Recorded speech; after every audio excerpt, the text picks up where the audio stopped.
او د چمنو سپین بولدک خلک وایي پاکستاني حکومت ورسره د مذاکراتو په نوم دوکه کړې ده او د 11 اکتوبر لپاره د پښتنو د قهر د کمولو په موخه د چمن پر لټ رخصت کړی دی، مګر د دروازو د خلاصولو ژمنه یې پوره نه کړه.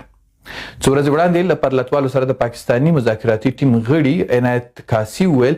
د چمن د پرلتوالو اساسي غوښتنې ټولې منل شوي دي او د چمن دروازه به په تذکره او شناختي کارت د تګ راتګ لپاره پرانیستل شي، خو د څو ورځو په تېرېدو ځایي خلک وایي دا هسې یوه دسیسه وه چې د پاکستان حکومت وګټله. زه په پاسپورټ باندې رایله کوم، شناخته کارت یې څوک نه رایله کول. پرون د دې خوا په تذکرو څوک نه ایله کول، دروازه کې راوګرځوله بېرته واپس رایله کول او دا خوا سم اوس په شناخته کارت باندې څوک نه پرېښود.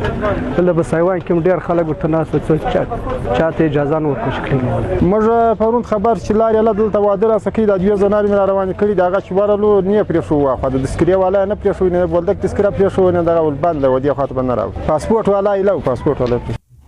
د پاکستان پخواني لنډمهاله حکومت چې له دغه هیواده یې د افغان کډوالو د جبري ایستلو پروسه هم پیل کړې وه، ورسره هممهاله د 2023 کال د اکتوبر په پیل کې ویلي چې پر چمن، تورخم او انګوره ډبه د تګ راتګ لپاره پاسپورټ او ویزه غواړي.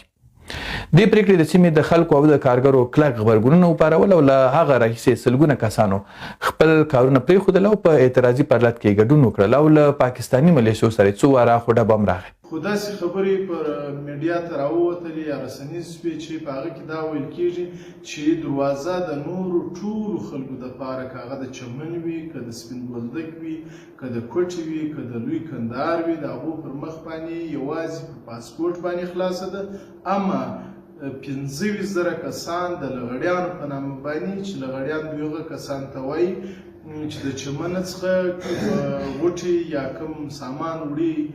د ویش منډۍ ته او د ویش د منډۍ څخه سامان راوړي د چمن ته،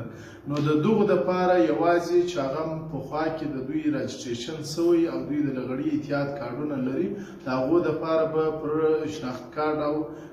تذکره باندې دغه دروازه تګ او راتګ کولی شي. او په کارونو کې تر اوږده